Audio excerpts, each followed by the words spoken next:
paz do Senhor, meu amado, bem-vindo de volta à nossa escola bíblica. Nós estamos estudando o Evangelho de Mateus. Então, pegue a sua Bíblia, pegue o seu caderno de estudos, ora o Senhor, pede a Ele discernimento, entendimento, conhecimento, sabedoria. Pede a Ele proteção, para que nós possamos desvendar dos seus mistérios. Pois bem, nós estamos ainda na primeira divisão, que é do nascimento até a preparação do ministério de Jesus, que vai até o capítulo 4. Nós vamos ver aqui no capítulo 3, quando Jesus começa o seu ministério, falando aqui a partir do ministério de um outro pregador, que era João Batista. Bom, da sua infância de Jesus, nada se sabe por Mateus. Mateus não fala sobre a infância de Jesus. Eles são conhecidos como os anos de obscuridade, os anos de segredo, de mistério, porque não se sabe o que aconteceu ali. Só se sabe que Jesus crescia em sabedoria e em estatura. Pois bem, num determinado momento, João Batista começa o seu ministério.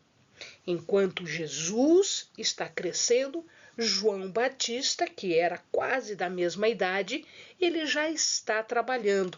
E ele aparece no seu ministério de pregação. E ele pregava no deserto da Judeia. Para que o amado lembre, essa parte toda aqui é a chamada Judeia. Mais para baixo, a terra que antigamente era de Edom e que agora, no tempo de Jesus, era conhecido como Idumeia. Mais para cima, nós temos Samaria e depois da Samaria, mais para o norte ainda, nós temos a Galileia. Pois bem, aqui está Jerusalém. Jerusalém fica aqui, nesse pontinho aqui. Aqui o Mar Morto e o deserto da Judeia ficava aqui. Aliás, ele fica ainda aí.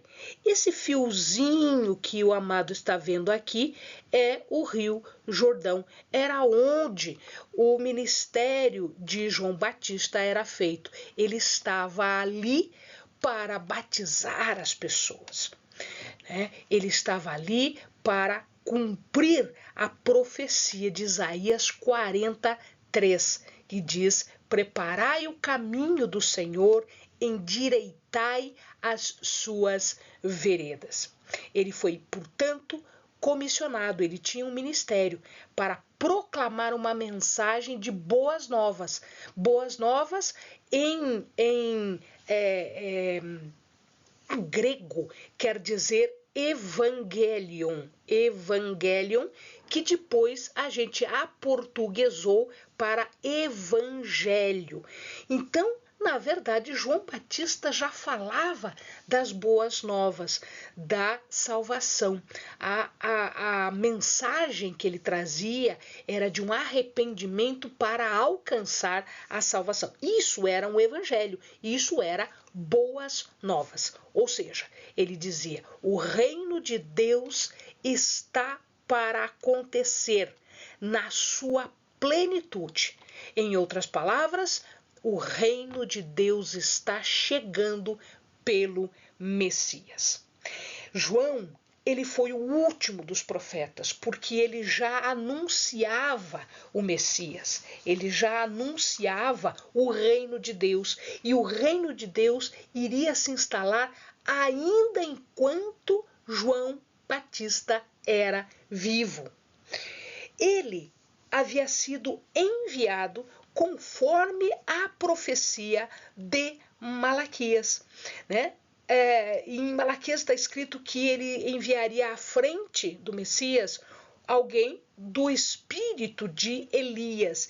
Então, João encaminhava o povo de volta ao Senhor no espírito de Elias. Elias iria voltar à frente. Então, aqui quem voltou, na verdade, no espírito de Elias, quem estava ali realizando o ministério era João Batista, conforme a profecia de Malaquias.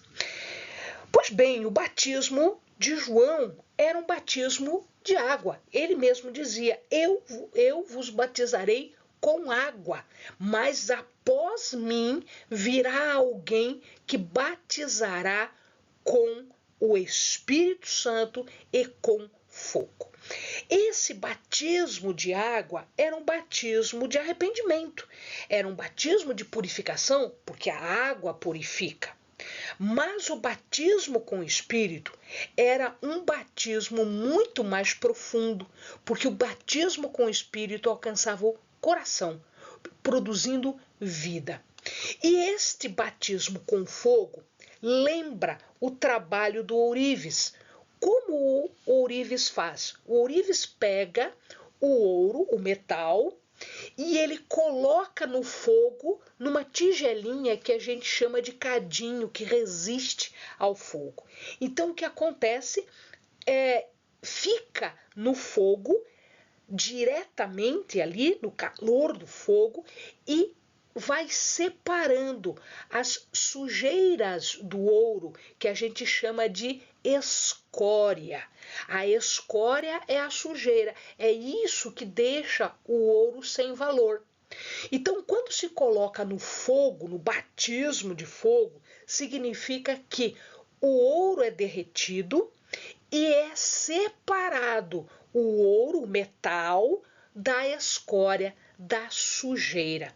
Então, aqui há uma parábola, né? Há um simbolismo de batizar com o Espírito profundo e batizar com fogo, separando o metal da escória.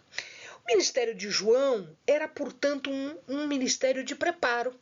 Era um ministério de advertência, de exortação.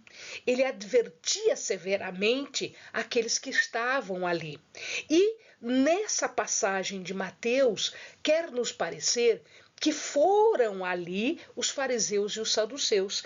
E ele os chamou de escória mesmo, ele os chamou de serpentes, porque eles vieram ali para ver o que estava acontecendo, mas não queriam se arrepender. Eles achavam que só pelo fato deles usarem os rituais do sacrifício no templo, o legalismo da lei, né, por eles serem filhos de Abraão, descendentes de Abraão, etc., eles estavam salvos. Mas não era assim. Eles eram, segundo o próprio João Batista disse para eles naquele momento, que eles eram um bando de serpente, um conjunto de serpente que fugia do campo quando se posta fogo no campo, quando se põe fogo no campo. Primeira coisa que vai é só fugindo os bichos dali.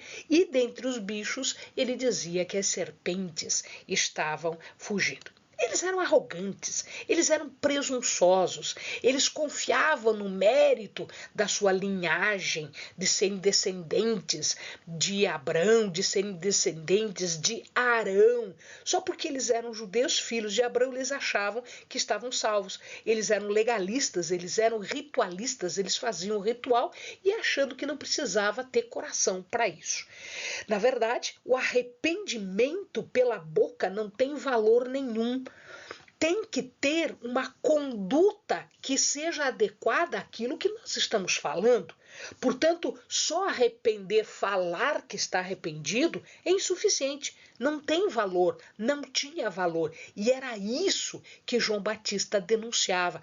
E era por isso que eles não gostavam de João Batista, porque João Batista falava as verdades na cara deles.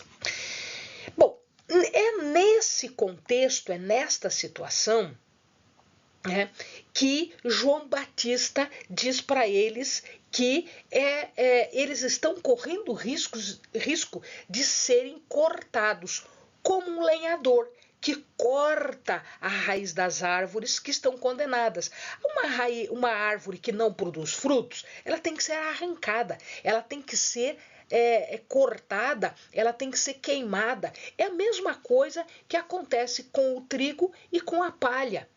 Depois que é separado, né, o que acontece com o trigo? O trigo vai para ser aproveitado. E a palha? A palha vai ser queimada. Então é isso que João Batista estava pregando. E é neste momento que ele está falando destas coisas todas, tá? É que Jesus chega. Jesus chega. No momento em que ele está dizendo que é preciso arrependimento, porque o julgamento estava chegando, que era imediato, né? Jesus chega ali. Chega para quê? Chega para ser batizado, né? Mas aí João Batista diz, mas como assim? Eu não estou aqui. Quem sou eu? Eu não tenho valor nem para tirar a sandália dos teus pés. Ora, tirar a sandália dos pés era uma situação que acontecia quando um senhor chegava em casa e o escravo, então ele tirava os sapatos, né, as sandálias dos pés do seu senhor e lavava os seus pés. Ou seja, era a função, era a coisa mais humilde que alguém poderia fazer. E ele diz, eu não sou digno de tirar as sandálias. E aí você vem me dizer que eu devo te batizar? Eu é que devo ir atrás de você. E você vem para que eu te batize? E aí Jesus diz, não, a profecia tem que ser cumprida. Ele foi até João para o batismo e ele responde a esse espanto de João, dizendo que tanto João quanto ele, Jesus, tinham cada um a sua missão. Cada um deveria cumprir a sua parte no plano que o Senhor Deus havia traçado para a redenção do homem. E ele estava ali para cumprir a parte dele, enquanto que João deveria cumprir a sua parte. E aí João entendeu a mensagem e ele batiza Jesus. Ao se submeter, portanto, ao batismo, Jesus estava aceitando o seu destino. Ele sabia como as coisas iriam terminar. Como as coisas vão terminar? Na cruz. Na morte de cruz para a redenção da humanidade. Para a salvação de tudo. Amado, toma cuidado. Existem algumas doutrinas que falam que foi nesse momento que Jesus se torna divino, se torna filho de Deus. Não, meu querido. Esse momento é um momento de reconhecimento. É um momento de proclamação que Jesus é o Filho.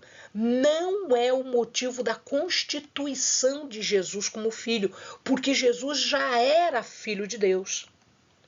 Lembrem-se que Maria foi engravidada pela ação do Espírito Santo. Portanto, ele já era filho de Deus antes do batismo. Ele foi o Verbo, segundo João, que se fez carne.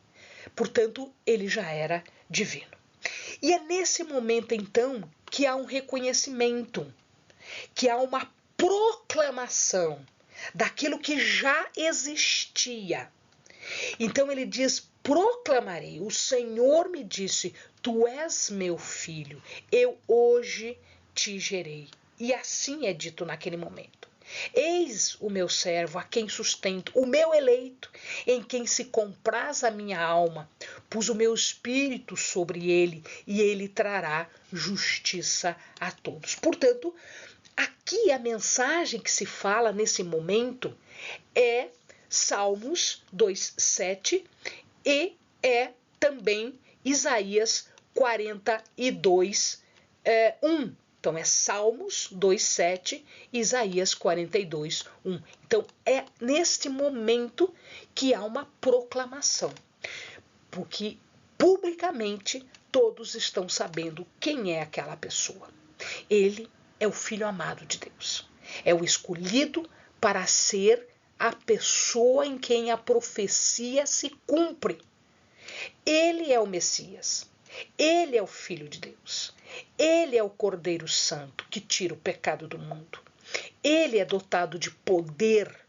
Ele tem uma vocação, acima de tudo, a de ser servo, que agrada a Deus fazendo a vontade de Deus, aceitando a vontade e sofrendo e morrendo num sacrifício vicário de redenção. E a morte dele vai ser uma morte de cruz.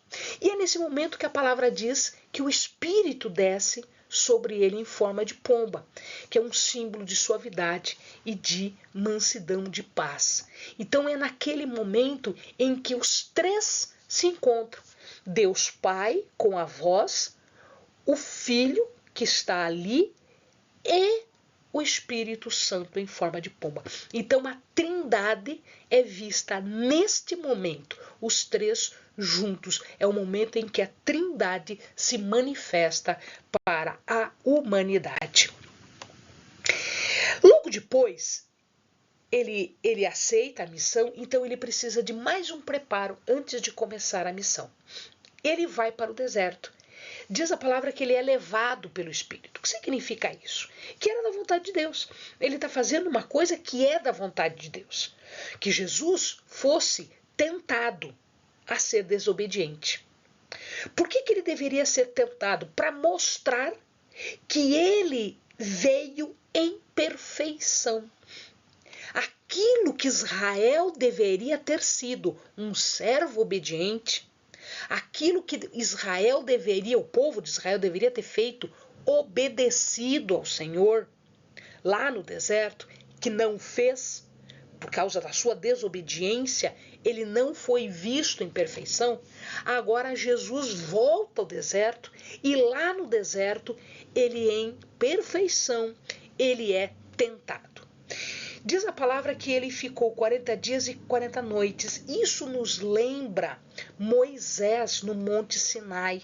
Ele ficou 40 dias e 40 noites sem comer nada. E aqui a mesma coisa acontece. E logo em seguida, depois desses 40 dias e 40 noites, vem a primeira tentação. A primeira tentação é, como Jesus teve fome, ele diz, bom, se você é filho de Deus, você vai determinar que essas pedras virem pão e você vai comer.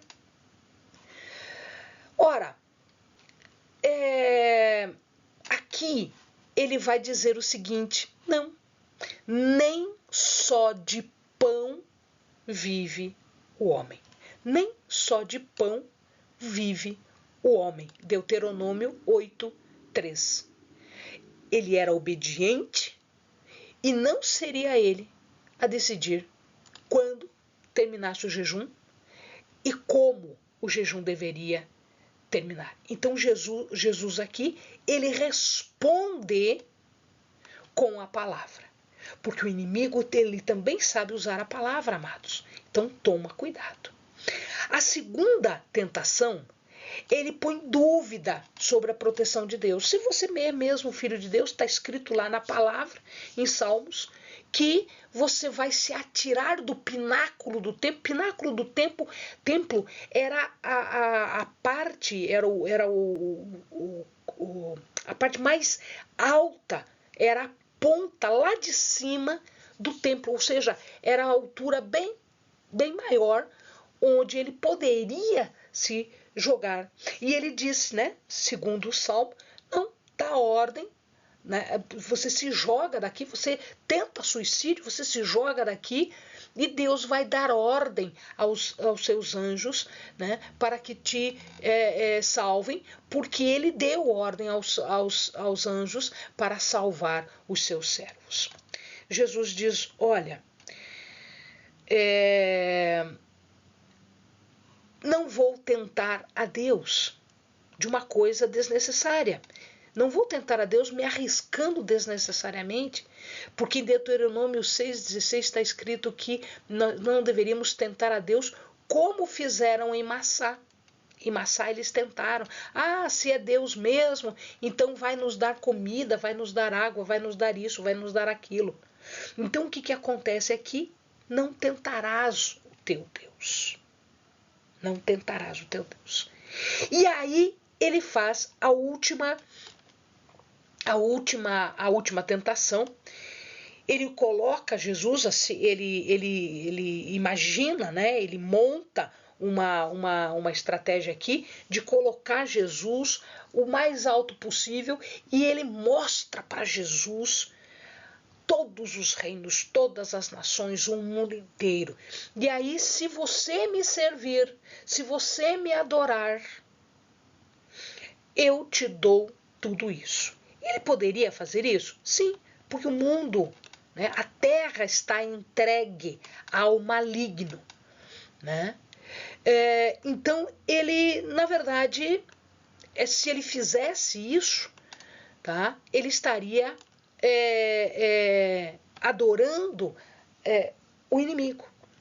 E ele fala: não, somente ao Senhor adorarás, e somente ao Senhor darás louvor.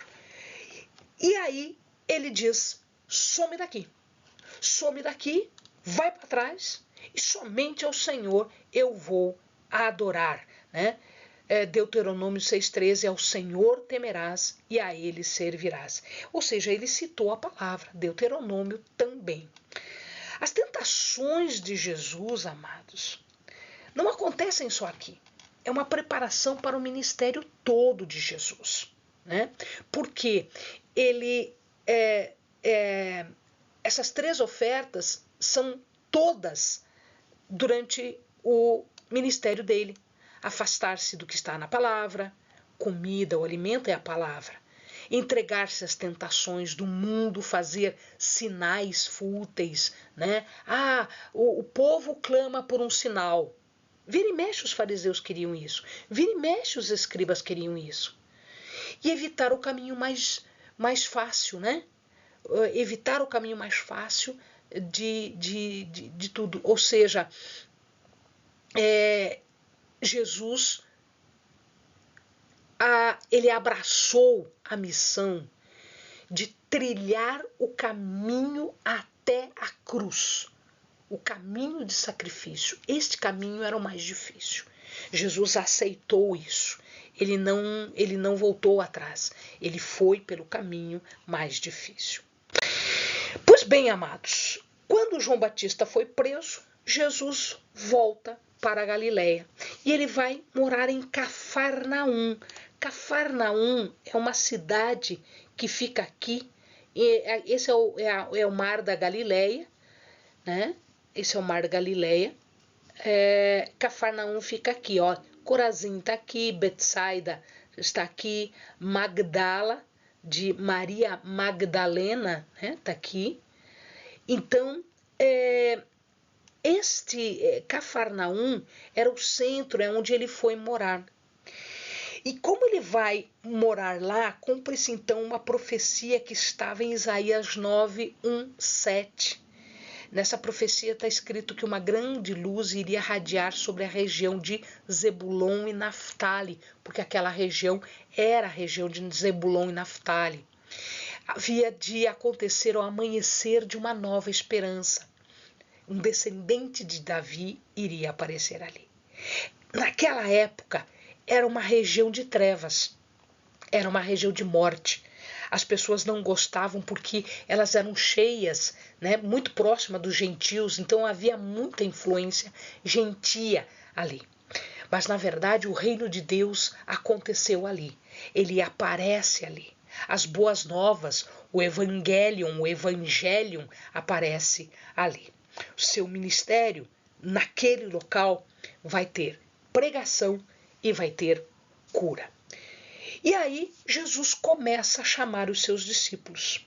O evangelho cita que, em primeiro lugar, ele chama 2 pescadores, Simão Pedro Simão, né, que depois vai ser chamado de Pedro, e André, seu irmão. Eles eram pescadores. Depois, mais para frente, ele encontra e chama Tiago e João, que eram irmãos também, e aqui a palavra diz que eles eram filhos de Zebedeu. Então nós temos aqui, amados, os primeiros 4 apóstolos, os discípulos do Senhor. Deles, Pedro, Tiago e João iriam compor o núcleo mais próximo de Jesus, conforme nós vamos ver na sequência dos capítulos. Amém, amados? Bons estudos!